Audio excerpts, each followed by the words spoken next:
आज होती नवचंडीची पूजा. Hi hello नमस्कार, मी सायली.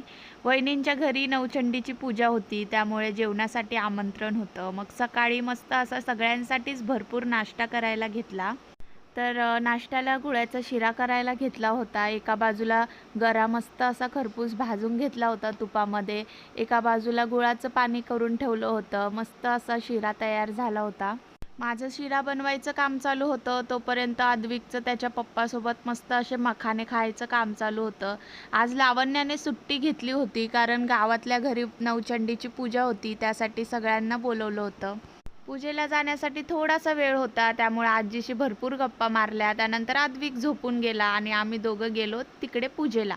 पूजेची मांडणी इतकी छान केली होती, देवी इतकी सुंदर दिसत होती, एकदम छान आणि प्रसन्न वाटत होतं. छान छान दर्शन घेतलं, त्यानंतर प्रसाद घेतला. पण जेवण करायला थोडा उशीर झाल्यामुळे डोकं दुखायला लागलं. संध्याकाळी यांचा मस्त संगीत खुर्चीचा खेळ चालू होता आणि असा मस्त संपवला दिवस. Okay bye.